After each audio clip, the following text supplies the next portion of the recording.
Shalom, apa kabar semuanya saudaraku? Harapan kami kita semuanya ada dalam lindungan kasih Tuhan. Kita sudah tiba di pelajaran hari Senin 2 Mei dengan judul Pencobaan di Mesir. Saudara dan saudariku, mengawali pelajaran ini, mari kita mengundang kuasa Tuhan, kita berdoa. Segala puji dan syukur hanya kepadamu kami panjatkan, Allah kami maha tinggi, pencipta langit dan bumi. Saat ini Tuhan, kembali kami belajar dari pelajaran sekolah Sabat, tuntun kami untuk memahaminya. Kami manusia yang cemar, penuh dengan dosa. Ampunkan kami dari setiap kesalahan kami.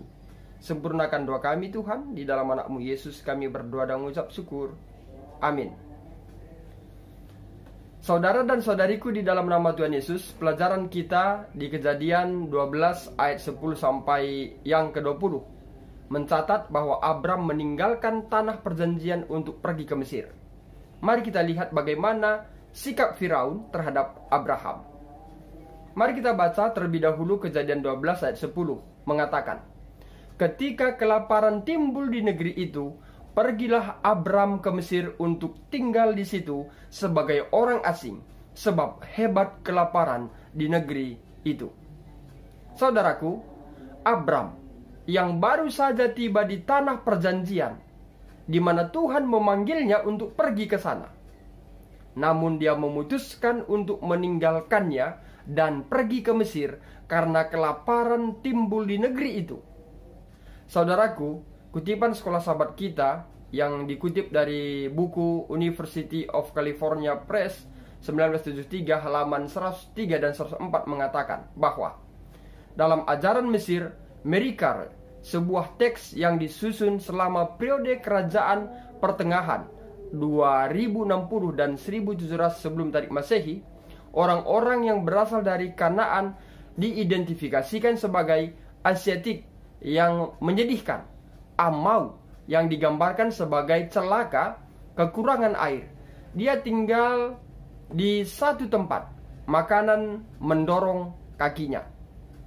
Godaan Mesir sering menjadi masalah bagi orang Israel kuno, yang dimana dicatat dalam Bilangan 14 ayat 3, Yeremia 2 ayat 18. Mesir dengan demikian menjadi simbol manusia yang lebih percaya pada manusia daripada pada Tuhan, sebagaimana dikatakan dalam 2 Raja-Raja 18 ayat 21, Yesaya 36 ayat 6 dan 9. Di Mesir, di mana air dapat dilihat setiap hari, iman tidak diperlukan karena janji tanah segera terlihat. Dibandingkan dengan negeri kelaparan, Mesir terdengar seperti tempat yang bagus, terlepas dari apa yang Tuhan katakan padanya.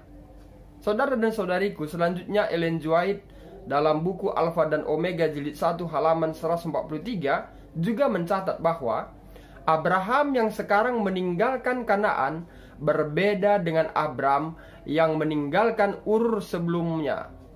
Abraham digambarkan sebagai pria beriman yang meninggalkan Ur Kasdim sebagai tanggapan atas panggilan Tuhan. Sekarang, Abram meninggalkan tanah perjanjian atas kemauannya sendiri. Sebelumnya, Abram mengandalkan Tuhan.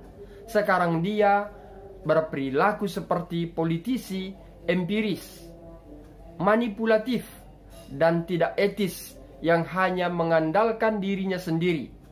Selama ia tinggal di Mesir, Abram memberikan bukti bahwa ia tidak lepas dari kelemahan dan ketidaksempurnaan manusia. Di dalam menyembunyikan fakta bahwa Sarah adalah istrinya, ia telah meragukan penjagaan ilahi. Ia menunjukkan kurang iman dan keberanian yang amat sering dinyatakan dalam hidupnya. Saudara dan saudariku, timbul satu pertanyaan. Apakah yang harus diajarkan kisah ini kepada kita tentang betapa mudahnya bahkan bagi orang Kristen yang setia untuk menyimpang dari jalan yang benar? Mengapakah ketidaktaatan tidak pernah menjadi pilihan yang baik? Saudara dan saudariku, demikianlah pelajaran sekolah Sabat untuk pelajaran hari Senin. Semoga melalui pelajaran ini akan membawa hubungan kita untuk lebih setia kepada Tuhan. Mari kita tutup dengan doa.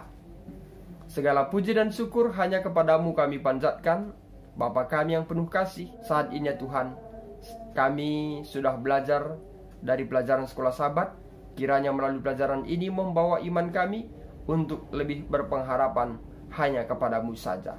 Kami manusia penuh dengan dosa. Ampunkan kami dari setiap kesalahan kami, dan berkat-Mu menjadi bagian semua umat-umat Tuhan.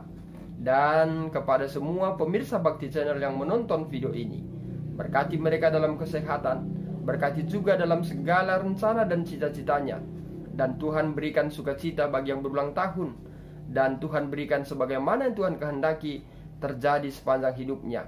Bila ada yang berduka cita, Tuhan berikan penghiburan sejati dari sorga. Dan bila ada yang sakit, Tuhan netralisir peredaran darahnya, denyut jantungnya memperoleh kesembuhan dari Tuhan. Dan bila ada dalam permasalahan, pergumulan, Tuhan lepaskan mereka dari permasalahan dan pergumulannya. Dan biarlah mereka tetap berjalan dalam kebenaran-Mu. Sempurnakan doa kami Tuhan, di dalam anak-Mu Yesus kami berdoa. Amin. Saudara dan saudariku, dalam nama Tuhan Yesus, demikian pelajaran sekolah sahabat kita untuk hari Senin. Saya Pendeta Resta Karo-Karo, Gembala Distrik Labuhan Batu, pamit undur diri. Akhir kata saya sampaikan, Tuhan Yesus memberkati.